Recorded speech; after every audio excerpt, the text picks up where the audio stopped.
Like, there is a cost. They think they're just having a protest debate, and they can get away with it because it's not actually going to overturn the election. Well, now we're seeing the cost of that play out in real time. And if we don't think other countries around the world are watching this happen right now, we don't think the Chinese Communist Party is sitting back and laughing, then we're deluding ourselves. So call it off, Mr. President. We need you to call this off. And let me just remind and reinforce for our viewers, you are a loyal conservative Republican.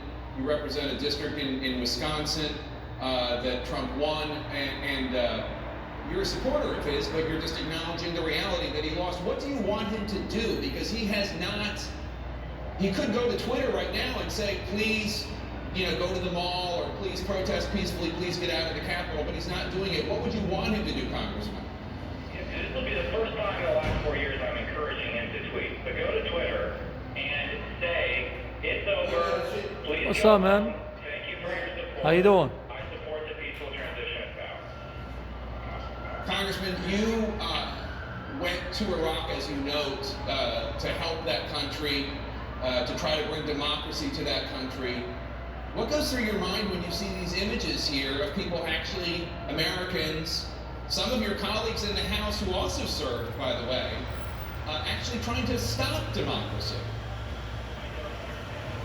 I think it's easy to get lost in a maze of constitutional abstract arguments when common sense suggests that what we're doing here has no constitutional basis. And also, just how messed up it is to give thousands of people false hope that you can somehow change the result of an election. And right now we're seeing the consequence of that. And someone said earlier, I was listening to your program, that, Republicans are fond of saying we're a nation of laws, not men. Well, that's true in part, but we are a nation of free people. And free people need to govern themselves long before they encounter any law. It's that holds more than any law. So there may not be any law against what the objectors are trying to do, but there are serious consequences every time we break an unwritten rule, a norm in this country. It is harder to repair than any statute or any statute. There are costs to what is happening right now. I want to bring in one of your colleagues, a fellow Midwestern Republican and a fellow veteran, Congressman Adam Kinzinger.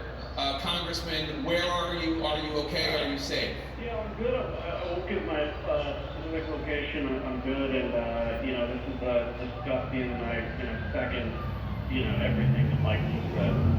He's right on.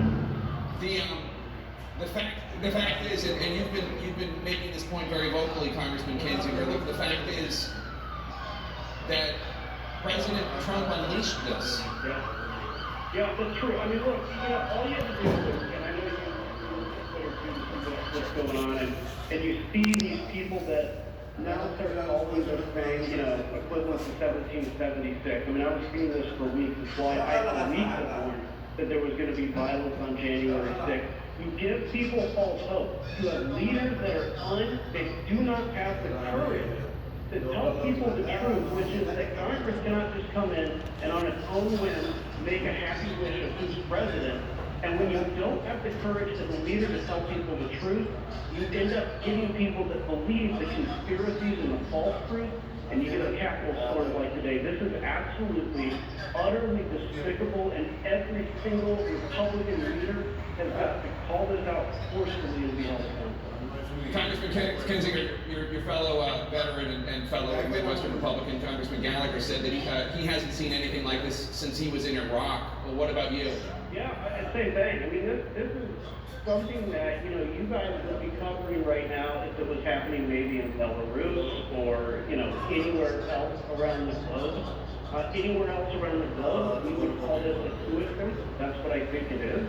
And but have no fear. The guardrails of democracy and the Constitution will hold, and we will succeed. And I think when this is over, we'll look back and realize where this cancer has come from, and go after. Congressman, President Trump tweeted quote, I'm asking for everyone at the U.S. Capitol to remain peaceful, no violence. Remember, we are the party of law and order, respect the law, and our great men and women in blue, thank you, unquote. Is that enough, Congressman Kinzinger? No, I mean, that's cowardice. Cowardice is, is trying to just say, oh, we want you to be peaceful. He needs to stand up and say, I lost the election. Let the count go ahead. The conspiracies I've been spewing out are false, period. And this is not 1776. And the Pentagon needs to do everything that is requested in terms of the deployment of the National Guard, et cetera, to restore order to the people's house, because that is what makes us different than so many failed countries that we look at all around the globe.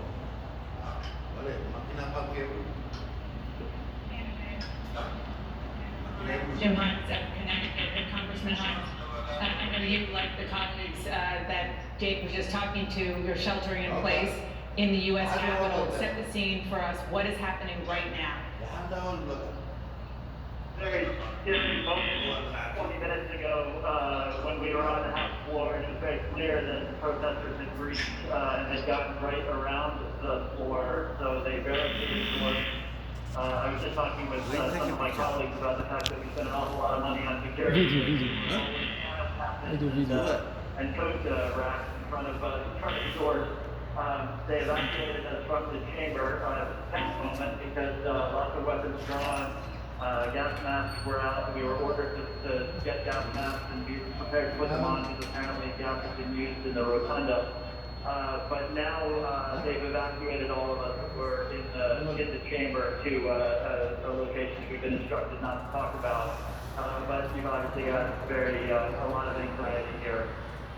Which is understandable. We have seen photos of the House floor, presumably after you left. You talked about coat racks and tables moved in front of doors. We saw a photo, which is just unbelievable that is happening in the U.S., never mind the U.S. Capitol, of look like law enforcement with their arms drawn.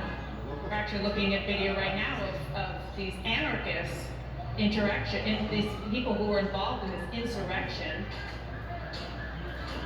They broke the glass in the United States Capitol, and now they are climbing through the window. This happened moments ago on the grounds of the United States Capitol. This is likely what you're hearing inside, and this is the reason you said that you were told to shelter in place, moved to an undisclosed location. How much of this can you hear and even see, or at least could you, when you were still on the House floor?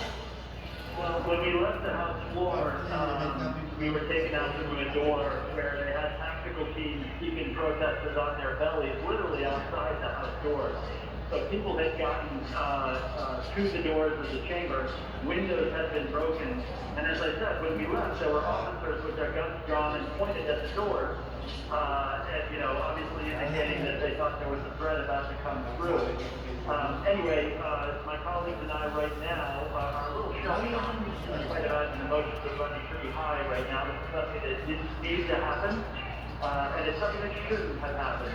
There's a lot to take stock of here in terms of how we got to this place, what President Trump said and did to set this up, and quite frankly, how the Capitol could be so vulnerable. I've been working in this building for a while now, and I've always assumed that this guy like me, they could push the button, the doors would be sealed, and everything would be fine. That obviously turns out not to be the case. It doesn't feel like we're through it yet, but we've got a lot to learn from what happened today. Well, stay safe. Let us know if you see and hear anything more, and we appreciate you giving us an update. Jake? Congressman Hines, Congressman Gallagher, Congressman Kinzinger, thank you so much for your time. Stay safe for you and your staffs. I want to bring in Pamela Brown right now.